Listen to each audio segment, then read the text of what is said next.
Hey, so if you notice that the sound is really muffled in this case, it's because I had to mess around with this because there is this ungodly crackling noise that happens in this video, and I have not been able to fix it, so I had to work around the audio. If you still hear that crackling, I promise it's so much worse when it's edited in. This is the best case scenario for it. Enjoy the video. You guys want to see something cool? I can change the aspect ratio of this video on a whim right now. Watch this. Ah! Did it change? I'm gonna go with it changing. Welcome back to a new edition of What I Watched This Month. It is the new year, January 2024. As always, I go for like a month in terms of like days. So this video will cover December 27th to January 26th. This has taken me a while to upload because these take some time, but in terms of what videos are already up for you to watch, at least in between the last What I Watched video and this one, I have reviews up for Godzilla Minus One, Night Swim, The Curse, the new series with Nathan Fielder and Emma Stone, The Beekeeper, Ferrari, and Dream Scenario, as well as having a video up for my most anticipated movies of 2024. I feel like that is a fun little video to get out there. As well as what's coming up for the next month, I have reviews on the way for Maestro, Aquaman and the Lost Kingdom, and The Zone of Interest. Maybe a couple other ones that I'm going to see after I record this, but those are the for sure ones that are coming this month, as well as Argyle. I haven't seen that just yet, but at the time of me recording this, it comes out this week. I'm going to be seeing it pretty much opening weekend, and I'm going to try and get out the review that opening weekend. So yeah, there's that. In terms of like a 2023 best and worst like video, like a year in review, I'm working on it. There are still a few movies that I didn't want to catch to get on this list, but I have a special plan for it. The goal for me is to have the video up by the end of February, like before Dune Part 2. That's the goal for me. I got some things I want to watch, not too many left. Like I want to get the Best Picture nominees done. And there's a couple stragglers that I just missed that I want to catch. I watched a lot of things this month. When I tallied it up, it's a little over 60 things I watched, including like first time watches, rewatches, starting shows, and as well as short films. So we have a lot to talk about. I'm probably gonna not spend a lot of time on each one just for the sake of my own sanity, but I'm doing these once a month for a reason, so here we go. Starting off this month with the first watches, movies I've seen for the first time. I watched Robocop, the original one, directed by Paul Verhoeven. I really enjoyed this one. I can't believe I hadn't seen it already. I had seen the remake, which, believe it or not, I'll actually talk about that in this video too. But I very much prefer this one. I really like, I just completely forgot the guy's name. Peter Weller. I can't believe I forgot his name. I guess that proves how tired I am, so this video could be a disaster. I understand why people love this movie so much. I really love this one as well. And just knowing that this like set a tone and even started a franchise is pretty great, all things considered. I think Weller's performance as Murphy really holds this movie together, and I still haven't seen Robocop 2 or 3. I know he's in 2, I don't think he's back for 3, and he did not like the idea of a reboot. And he was what really helped hold a lot of this together for me. And of course, a lot of the other elements are great here, but he was the thing that elevated it to, wow, this is some really great stuff. I then watched Pi, the directorial debut, I think it is, of Darren Aronofsky, who is someone I am very divided on. I did relatively like Pi. I think it was short and sweet, succinct, had a pretty good idea for a movie as well, but just, it had like, I guess guerrilla filmmaking isn't exactly the right term, but that's closest I could think of to like, it's being shot on the fly, all these like weird elements, as well as a good idea for any kind of story is being put together. For this, I love how this was shot, mainly. I don't know, this was a month ago, I'm trying my best. But either way, I just feel like this was such a cool idea for a movie. Aronofsky made it work. I'm still kind of divided on how I feel about his movies overall, but I think this is one that ends up being in like the upper areas for me. After that, I watched Eye in the Sky. It's basically a political thriller with like these drone operations taking down like terrorists, and there's people on the ground, and things keep happening to where like, oh, are they gonna blow up this home to get rid of these terrorists? And there's like the UK's involved, the America's involved, and all these different like things, and it's a really, really good political thriller. And the cast is awesome in this. I really loved Aaron Paul's performance in this, and this was Alan Rickman's final performance before he passed away, and he was really good in this. And also, this is directed by the same guy that did X-Men Origins Wolverine somehow, but this was damn good. I would recommend this if you could find it. After that, I watched the original Nosferatu from 1922.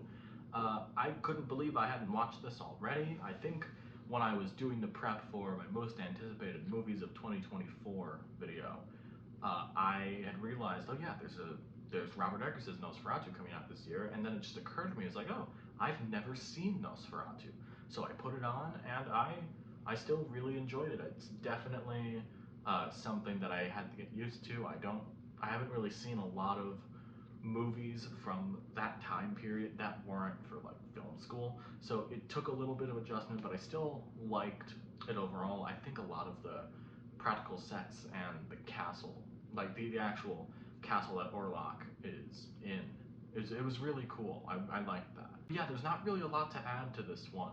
That just, yeah, I liked it. It's Nosferatu. If you're into this kind of stuff, you probably love this one. And I liked it too. After that, I watched Shin Godzilla. I pretty much rented this right after like the high of Godzilla -1, and I ended up watching this. I watched the English dub of it mainly because I wanted to watch it with my dad. He was interested in it, so we got the English dub. The dub is actually pretty good. I'll have to find a place to watch the original language version soon. But I really loved this, and honestly, in a couple aspects, I might prefer this to Godzilla -1. I think the framing of a political thriller around Godzilla is a very interesting move and something I wouldn't have thought of, but it works really well. And of course, the actual Godzilla, like the guy himself, is just gnarly in this. There's like going through evolutions, all those effects are wild, and the atomic breath scene honestly might have hit harder for me in that more than the atomic breath scene in -1. But I don't know, it's really close between those two which one I prefer. It may switch tomorrow, but I think right now I prefer Shin Godzilla. I really love this. After that, I watched Serenity, directed by Stephen Knight, who is who had a big hand in Peaky Blinders and also wrote one of my favorite movies of this decade so far, Spencer. This is with, I have to say, this is one of the most unhinged movies I've ever seen. I can't believe so many famous people were in this. It was bad, but also kind of funny in a couple of ways that I don't want to spoil because I can't believe it. It's such a strange idea for what this movie ended up being, and I am in awe that it even exists, if I'm being honest. But it's like a lot of people are overacting, and it's a lot of good actors in this too. Matthew McConaughey, Anne Hathaway, Jason Clarke, Jaimin Hansu. They're all usually good actors, but a lot of them are just overacting, and it does not look great. But it is such a strange thing of a movie that I do have to recommend it because it's such a strange premise. And once you know like the big twist of the movie, it's just a what the fuck moment. Like, what is this? What are we doing here? I debated putting this in the shorts section because did watch a lot of short films. A lot of those range from like a couple minutes. I think the longest one I watched is like 10 minutes. But this one is a little under an hour, so I just decided to say fuck it, and I threw it in the first watch category. I watched Lux Æterna, directed by Gaspar Noé. I need to get more into his stuff. I much prefer this to Climax. It's like there's this. I mean, obviously, there's a whole thing of like a photosensitive like warning, like seizure warning. Couldn't think of that. It's a pretty insane little short that I couldn't believe is a little under an hour. I don't have a lot to say about it. I don't want to spoil too much about it, but if you're into weird shit, and also if you are not like prone to seizures, I'm being incredibly serious. Watch this. I think you'll have a fun time with like on film sets talking about witches. It's fun stuff. After that, I watched Heat, directed by Michael Mann. I was on a bit of a Michael Mann kick. I talked about that in my review of his latest movie, Ferrari. But I I gotta admit there was gonna be a hot. I thought for sure there was gonna be a hot take with this one of just I don't really know if I love this. I mean I like it, but I love it, and that's like for a good first chunk of the movie. But the first scene that Robert De Niro and Al Pacino's characters are sitting in that diner. If you've seen it, you know what scene I'm talking about. Right when that scene kicked in, I got like locked in. Like that was the scene that made me go, "Oh, I think I know why people love this so much." And from then on, it was just a fucking ride. Like I got it. I think I prefer Collateral still, but this is very much one that I really enjoyed. I then watched All Dirt Road's Taste of Salt. This was a movie I missed during its like limited run in theaters. I couldn't find this thing anywhere, and then it ended up being on. I think I rented it, and I it was a movie directed by Raven Jackson. First, I'm pretty sure this is her first feature length film. What mainly got me uh, like attracted to the movie, like watching it, is that A24 put it out, and it is a largely silent movie. Well, silent in terms of no dialogue. There's some dialogue here and there, but like it is very much just very abstract but thought provoking. I don't remember how long it is. I think it's around like hour 40, maybe like around that time. But I really liked this, especially as someone who had just taken an experimental film class. I think if I watched this before, I would have hated it. But like, I'm gonna pull out a film school term on you. I think this is a very good lyrical film. I am too tired to explain what that means, so I will like put up a definition of it somewhere because this is like a good example of it, and I really liked it. The next few movies were actually a part of a massive movie marathon that a buddy of mine went on when we were hanging out, like over winter break, and we had a lot of fun with it. We watched a lot of movies, short films, scrolled through YouTube through a bit, but other than that, just like these next ones are what we watched. And we started it off with Trolls World Tour. Yeah, I can say that I've seen all three Trolls movies now. I never thought I'd say that if I'm being totally honest, but I feel like this is just gonna be like something that, oh yeah, I've seen it. I gotta admit, it's like docked maybe a star because James Corden's in this one, and I don't like him. But overall, I think it's harmless fun. The music is good. A lot of the voice acting is actually pretty decent, and I'm a sucker for like jukebox musicals. But this one like this kind of lives in a bit of a limbo for me, but I think it's nice. I also watched Chicken Run for the first time during this marathon. This was one that I just never really crossed my mind in terms of I've never seen Chicken Run. So we watched it, and we honestly I think it was pretty good. I haven't seen many Aardman films. I know I've seen like The Pirates. Like I want to say The Pirates Who Don't Do Anything, but I think that's like Veggie Tales or something, and that's not it. This is a fully British movie in the best sense of word, except Mel Gibson's in this, which I kind of forgot he was in this, and I don't like the guy, but he is like a pretty eclectic like voice actor in this. He's doing a lot with this. Parts of it kind of reminded me of Tim Allen, like in the way that he just kind of does stuff with his voice every now and then. But it's an enjoyable enough movie. I actually well probably not me saying it didn't really give that off, but I really liked this. A part of this movie marathon, we also watched Enola Holmes 2, which a lot of these we were just going through Netflix and seeing what was there, and we put this on. I remember watching the first one when it came out, and I thought it was alright, and I think this one's alright too. The idea of Henry Cavill playing Sherlock Holmes is still a little foreign to me. I don't really know if that's like the best casting, because I mean, of course, his image is so tied to being like Superman, that kind of character. But also just, I'm used to seeing him in like Mission Impossible movies, or the one, at least the one he was in, because that's the look for him with that mustache and all that. But I don't know. This was fine. Wasn't like insane. It was inoffensive. That's the thing. Turned it on. I like a good mystery too, so that kind of helped.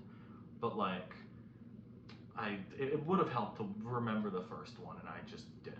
The last movie in this marathon I did with my friend is The Prince of Egypt, the DreamWorks movie, and I just I can't believe how much I love this thing.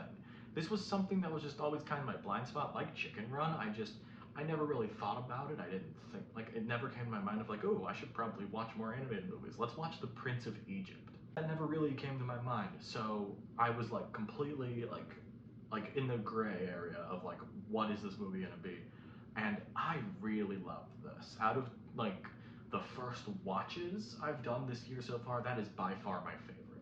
I actually, on Letterboxd, I have a list going of all the first watches I do that I'm gonna rank throughout the year. So, and I will link that below, as well as like the 2024 year ranked stuff, like the movies that come out in 2024. I know people talk about showing like the Ten Commandments on like ABC on network television during Easter. They should start showing the Prince of Egypt in this. On top of that being shorter, much shorter to my liking personally. The music in this is great, and the voice cast is awesome. I love like hearing Val Kilmer, especially with his health declining and all that. I am very happy to hear him just kill it, and the same thing with Ray Fiennes. This is a fucking awesome movie. After the marathon, I watched Bottoms, which is a comedy that I heard a lot about over the years, over this past year, just how great it was. I really enjoyed it. It took a while for it to get going for me. There was a little bit of just like, oh, okay, this is just not gonna be my thing. I'm gonna be left out in the cold. But as it went on, I really enjoyed it. I really like Iowa DeBerry a lot in this. It also helps that I really like her in The Bear as well, but she's really great in this. I liked Rachel Sennett in this as well. Pretty much the entire cast in this is great, including Marshawn Lynch. And he's like, that's the first time I had seen him act in anything, and he should like do this more often. He's incredibly funny in this. After that, I watched It Comes at Night. It's a horror movie. I believe A24 put it out. It's directed by Trey Edward Schultz, who is making headlines for his next movie because it stars The Weeknd, Barry Keoghan, and Jenna Ortega, which is like a killer combo right there. So I figured I should probably see one of these guys' movies. I had always heard about It Comes at Night, but just this was boring as all hell. This was just insanely boring across the board for me. And just the best way I can describe it is it's a zombie movie without the zombies and also without the tension of there being like the world ending. And that kind of sucks because, you know, like on paper, a zombie movie without seeing the zombies, that's a great idea. And in the movie, they're building up the mystery of like, oh, what really happened to the world where they're like it's kind of not post-apocalyptic, but you see enough where like something happened to the world and like they're all hiding out. I just didn't like this. I thought this was boring as all hell. As much as I love Joel Edgerton, he could not save this at all. I thought this really sucked. After that, I watched I'm Not There, directed by Todd Haynes. He's the director who recently did May December, which got pretty much no love at the Oscars outside of maybe one nomination. And I really like this. It's an unconventional biopic about Bob Dylan, and there's like a whole thing of like, oh, he's reinvented himself with over his career so many times. So during these different eras, like, for lack of a better term, different actors played Bob Dylan or different characters in this instance. And I really like that idea for a biopic about a musician with this kind of like eclectic nature. But this is just a little low on my list, a little lower because I kind of realized this during a movie. I don't think I like Bob Dylan's music. I just never landed with me. Every time I've heard a Bob Dylan song, I just kind of like moved on a little bit from it. But I respected it. I don't hate people who like Bob Dylan. That's a whole thing right there. But I think me not liking the music was a huge barrier, like to me not fully enjoying this movie. But I think this is a wonderful idea for a biopic of this musician, like nature, and I think this was a really cool idea. I got what they were going for. It just wasn't entirely my thing. After that, I watched We Need to Talk About Kevin with Tilda Swinton, John C. Reilly, and Ezra Miller, of all people. And this was a really haunting movie. I really liked Tilda Swinton's performance in this. Uh, Ezra Miller's performance maybe hit a little too close to home, especially with everything that happened with them. But I think this is a really interesting movie to go with in terms of like how we're dealing with like subject matter like this. I'm not going to spoil this because I think it is worth a watch. But like I'm Not There, I just think this wasn't entirely my thing. I know people love this movie and I get it, but overall I just don't think this was my cup of tea. After that, I actually rang in my birthday. January is when I turned 22, so I ended up figuring out some timing, and I actually got Twisted Pair, directed by Neil Breen, my first Neil Breen movie. I wanted to say that this is genuinely something uh, Lynchian, almost. Which is a very funny way to say it because this is not a good movie. Admittedly, it is so bad in so many other ways, but I enjoyed it so much that I had to bump it up to like 2.5 stars. I had to. It was irresistible to put it any lower. But just, I think it's Lynchian in the way, like it genuinely reminds me of the third season of Twin Peaks and just how strange it is. Whether it's intentional or not, I don't think it was. But I really, really enjoyed watching this movie. It's not good, but I really enjoyed it. Also, in terms of my birthday, I timed it up correctly. I got the credits to roll right at midnight when I turned 22. So I'm very proud of that one.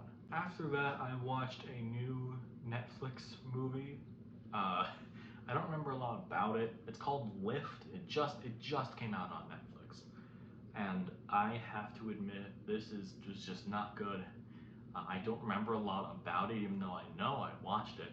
And also, somehow Matt Reeves is a producer on this, where I don't know why the fuck that happened, but this is just like Ocean's 11, but if if the writing was awful. Like it genuinely reminded me of like what the Ocean movies could have been, and that's why those movies are so good, and this one is not. I don't know, I wish I had more to say about it, but I already forgot about it. The next movie, I was back at the cinema club. The first movie was a rewatch, so I'll get to that in the rewatch section. But the movie that the second movie in there was the first time watching. It was The Fly, starring Jeff Goldblum and directed by David Cronenberg. Like Robocop, I couldn't believe I hadn't seen this movie already. It was to the point where I actually had marked it as watched on my letterbox, just thinking like, oh yeah, I've seen The Fly, and I haven't, and now I just got self-conscious thinking about like, has that happened with any other movies on Letterboxd? And it's like a first world problem. I don't really care. It was a lot more heartfelt than I thought it would be going into it, and I really, I really liked that. If I'm being totally honest, that is just something that I really appreciated about it. So when it actually got to the the more grotesque elements of the Fly transformation, that emotional aspect really hit home, and I thought that was a really great thing to do with this. So yeah, this is really great stuff. If you haven't seen this, watch it. After that, I watched Justice League Crisis on Infinite Earths Part 1. It's like the newest animated movie. Apparently this is the first in a trilogy that's going to be coming out throughout the year. Actually, by the time I was getting ready to prepare for this, apparently in Part 3, Kevin Conroy's final performance as Batman is going to be in Part 3. So that's pretty cool, but this movie was so bad that it kind of sucks that it's going to be Kevin Conroy's final performance attached to it. Yeah, this whole run of Tomorrowverse animated movies have not been good. The one I liked the most was actually just an offshoot, like an Elseworld of it, and it wasn't really canon. So these have all been pretty abysmal to me. This is not the worst one out of all of them, at least I don't think. I don't remember a lot of them, but this is still pretty bad. There's not a lot to like say about it. It covers a lot of moments that we didn't see in the other Tomorrowverse movies, so that we're supposed to act like that we've seen them before, and we haven't. It was a very odd decision. In terms of more recent news about DC, the voice of Supergirl in these movies apparently was in the running to play Supergirl in the new live-action movies that are coming out. But Millie Alcock, I don't know how to say her name. She's gonna be Supergirl. That's a fucking awesome choice for casting, by the way. I don't think I'm gonna do a whole video on it, so I'm just gonna say that's awesome. I love that. But yeah, just me going off on another topic on a movie should say how bad this is. Honestly, I could say the same thing about Heart of Stone, directed by Tom Harper, starring Gal Gadot, and I don't know. This was incredibly boring. This is just like Mission Impossible without the sauce. Like his Ethan Hunt's swag is too tough. They can't do it. That it makes the Mission Impossible movies better, and on top of that, they're already pretty great. But man, this should be lower. I know I only have it at like a 3, but this is rough. And you know what was a good pick-me-up after that? The Seventh Seal, which, again, this is the first watch of mine. Ingmar Bergman, you know, that guy, Persona. I like that one. I'm sure there are so many like essays out there and also YouTube videos that can dissect of how great the Seventh Seal is. I have it at about like a very good tier in my mind. I think this is a masterclass in atmosphere. I couldn't believe that this was from like 1957, I think it was, and that was the big standout for me. I liked Max von Sydow's performance in it, but like this had such a palpable vibe to it that I got sucked right in, and that is like the perfect kind of movie to me. But I'm leaving it at this just because this is it for me. That's how I felt, and I am already losing steam on this one, but I'm gonna power through because there's quite a bit to go.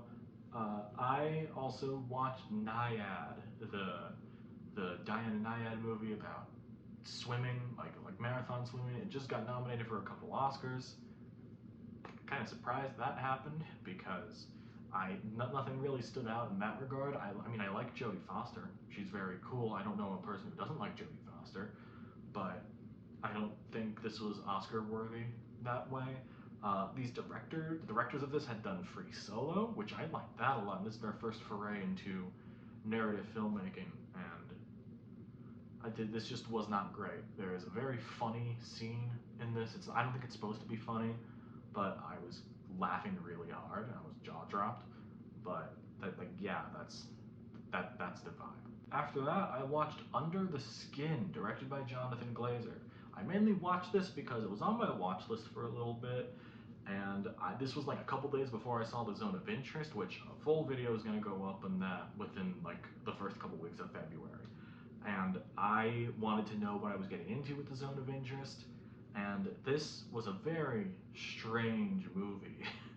I couldn't believe that Scarlett Johansson, at like the peak of her popularity as well, was in this. I had read that apparently nobody recognized her while filming this, so that didn't seep into the very like Nomad-esque plot of the movie, and I think that they're very lucky that damn near no one recognized Scarlett Johansson in this, because that is like this person, Scarlett Johansson's character being anonymous, is so like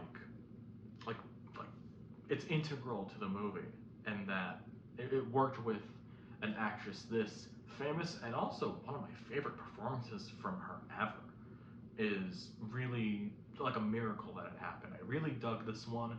It's very fucking weird. I think it's on like HBO Max if you want to watch it, but that it does some very weird stuff, and I just was into it. After that, I watched The Hobbit. No, not that one. The other one.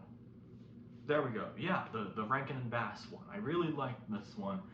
There were quite a few songs in this that I just did not know was from this. The Down the Goblin Town. I'd always heard that. I think South Park parodied it at one point.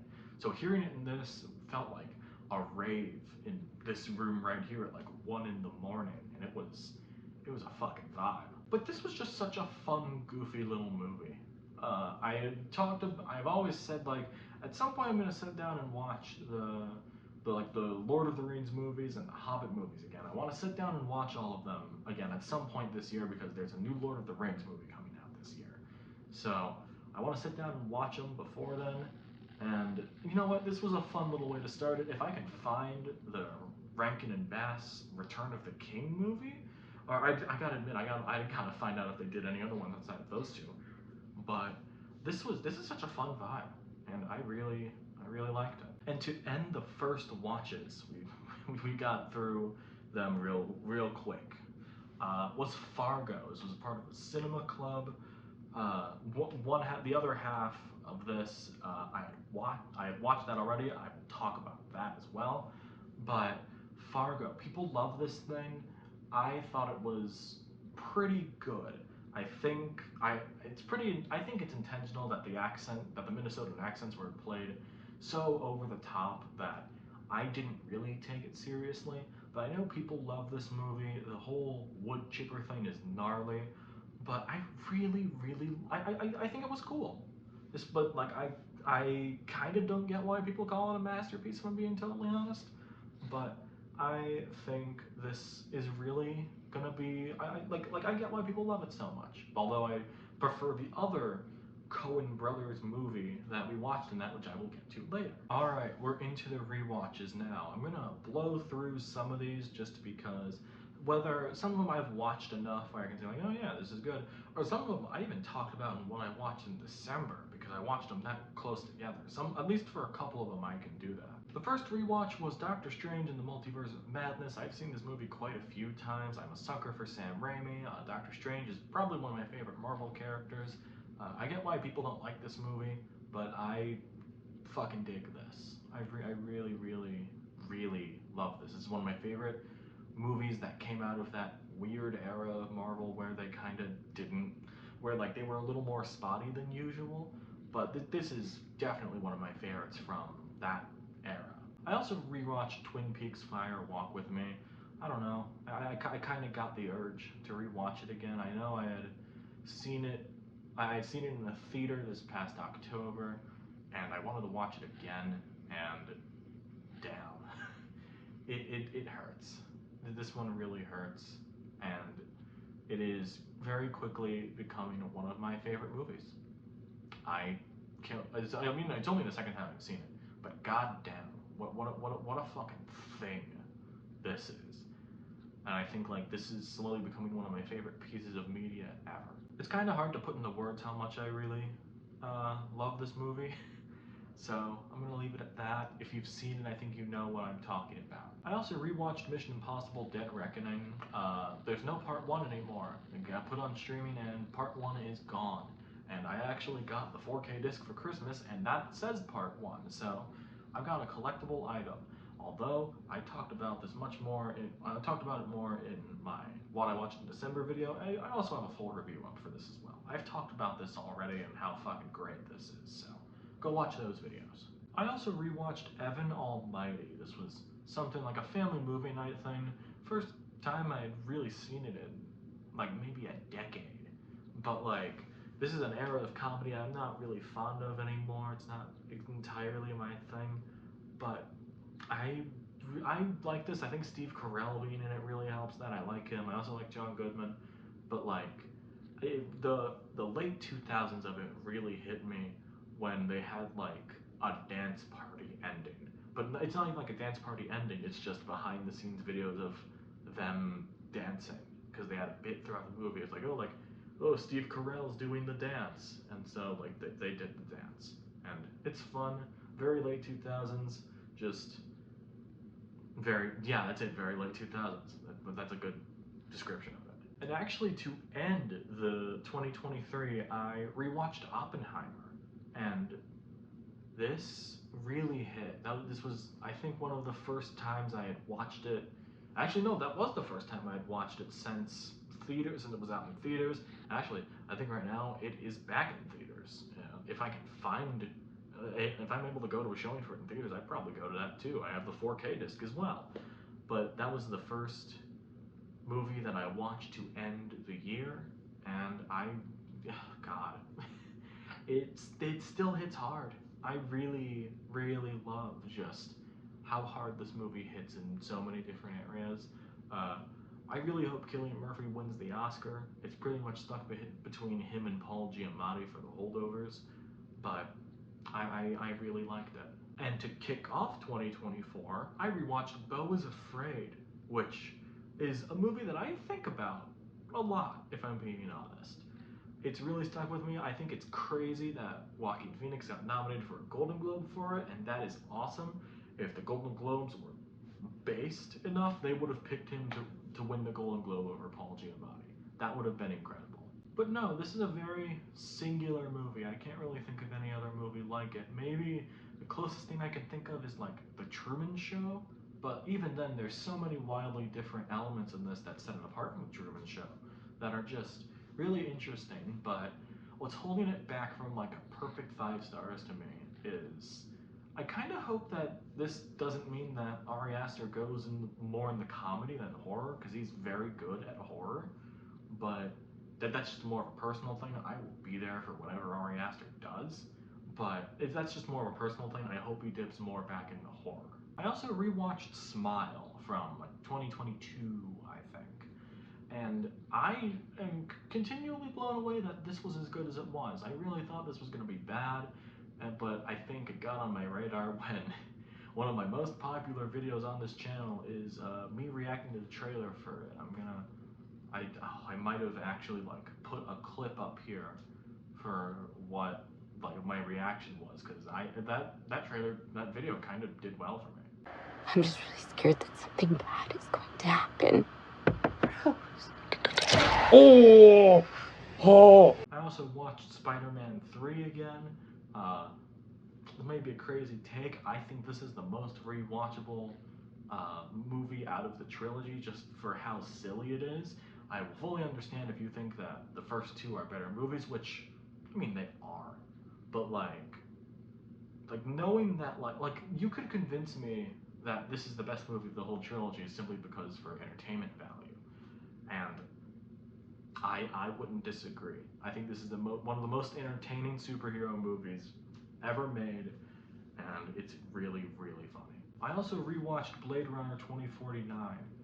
This is one of those movies that I gotta like remind myself of, like, yeah, no, this movie was good, right? This wasn't like a hallucination. And I watch it and I go, yeah, that movie's real. And I kind of can't believe it. There was actually one point in like maybe end of December, beginning of January, where I think they had announced that like an Elvis hologram was going on tour, and everywhere it was like they showed the clip of a fight in what was supposed to be Vegas, and they had like an Elvis hologram in there, and such an incredible like display of sound work in movies is that scene specifically. Incredible stuff. But also just this is such a monolithic movie overall, in my opinion. It's such a damn shame that this bombed, but just knowing that this is like so good and we still have it is really nice. I also rewatched the Robocop remake with Joel Kinnaman, which it's doing its own thing. I can respect that. Apparently this is based on an older draft of the original Robocop movie, but I figured like this is an original draft for a reason. We definitely do not have to like there's a reason why this version wasn't made, because they went for like the version that we ended up seeing back in the 80s. But it's fine. It doesn't really bother me. Joel Kinnaman is one of those actors that I really enjoy, but sometimes just get put in the worst movies possible, and that's really funny to me, unfortunately. But who knows? Maybe he'll get his big, really good movie soon, especially like his turn in the Suicide Squad like 3 years ago now. Jesus. I also rewatched Willy Wonka and the Chocolate Factory. This is another one that I gotta go back to every now and then and say like, yeah, this is as good as it was, right, when I was like little. And yeah, that's the case. I feel like if you've seen this, you don't like you know what I'm talking about, and I love this. I actually still need to see the new Willy Wonka with Timothy Chalamet. I've heard very good things about it, but I still gotta see it. I also rewatched Us, directed by Jordan Peele. Very interesting movie to say the least. Out of the 3 movies he's made, or at least directed, this might be my least favorite of his, but this is still very, very good. And like, there's very interesting ideas to play. All the performances in this are great, and just it's a very enjoyable movie to watch. But there's like, it's mainly just because these other 2 movies are just so much better, in my opinion. But that's just me. I also rewatched Killers of the Flower Moon. Went on streaming like at the end, maybe around November, and I decided to catch it like a couple months later. It hits a lot harder when like you're not rushed out of the theater. I really enjoyed it a lot more this time around. I think the overall structure of the story has kind of grown on me since then. I still don't really like that Molly isn't the main character. I feel like that is a huge flaw with this movie that is stopping it from like being like a 5-star movie to me. But I think the performances are really good in this. The 2 best performances in this did get nominated, so sorry, Leo, but De Niro and Gladstone were better than you in this. I also rewatched I'm Thinking of Ending Things, which I could do a whole separate video on this, on why this is just such an impactful movie to me. And just especially knowing that Charlie Kaufman actually has a movie coming out really soon on Netflix, completely different from this, but knowing that like Charlie Kaufman's still working and we're getting like a writer and a filmmaker that is like operating at his level is very nice, and knowing that like he's kind of just getting to do whatever he wants. So good. This is one of the boldest Netflix originals that has ever been made, and I don't think that'll ever be topped. The next thing I rewatched was something that really surprised me, mainly because I somehow knew this movie like beat for beat, word for word. Very strange experience. It's Oz the Great and Powerful, the James Franco Wizard of Oz movie. I don't remember like knowing this movie word by word. It's been a long time since I've seen this, and I was blown away by the fact that I remembered so much of this movie. I don't even love the movie like that. I mean, it's fine. I mean, like, a weaker Sam Raimi movie is still a good movie. But, like, goddamn, I couldn't believe it. It's a truly strange movie that I'm kind of surprised even happened. But this is very much a kid's movie that I can still go back to and relatively enjoy from my youth, which is saying a lot because some movies haven't aged well. But especially for one that like has James Franco as the lead, I'm kind of surprised at how well this is aged. The first half of that cinema club, The Fly watch party, was The Thing. I rewatched that, and do I need to tell you how good this is? I don't think I need to tell you. You know this movie. Like, if you're like a movie guy, you know what this movie is, and you probably really love this. This is a horror classic in my opinion, and well, that's pretty much it. I then rewatched The Guilty, a 1-room only a chamber thriller, I believe that's what it's called, where an entire movie's set in 1 room with Jake Gyllenhaal. This was a rewatch. I watched it when it first came out. I really liked this one too. I'm a fan of like a good thriller mainly, and just God, I'm trying to pull words out of my ass here. I'm getting really tired. But hey, this is what happens. But I still really like this. I like a good Jake Gyllenhaal performance. It's nice to see him on the screen. He's one of the actors that I'd gravitate more towards watching it if they were in it. So it happens to know that this one's also really good. I also rewatched The Amazing Spider-Man. This was the first time I had seen this in a while. I think it's fine. I still really like Andrew Garfield in this, but there are so many weird things that happens with this. It's kind of like the Batman Begins of Spider-Man, which I have my own thoughts on, mainly because I actually rewatched the whole Dark Knight trilogy, but it's gonna make the cut for the next one I watched movie, like what I watched in February. So stay tuned if you want to know my thoughts on the Dark Knight trilogy. But this is such a strange take on Spider-Man that I am still into it. I know at some point, since I'm putting up this video and I'm talking about it, I feel like I'm gonna have to watch The Amazing Spider-Man 2, which I'm scared. I'm really scared to rewatch that. But yeah, no, I still relatively enjoy The Amazing Spider-Man. I think Lizard's cool. Andrew Garfield and Emma Stone have really good chemistry in this. I think that applies to the second one as well, so at least that I have that going for me. I also rewatched Fresh, a horror movie that's on Hulu with Daisy Edgar-Jones, Sebastian Stan. I really enjoyed this one. There's like a title drop 40 minutes in. It's a really cool horror thriller about cannibals if you haven't seen it already. It's I don't want to spoil a lot of it if I'm being honest, but it's like a really cool movie that I don't really see anyone talk about. It's a couple years old now, but I would really recommend this one. And then I also rewatched We're All Going to the World's Fair, directed by Jane Schoenbrunn, which they have their new movie coming out later this year, which might be my most anticipated movie of the year.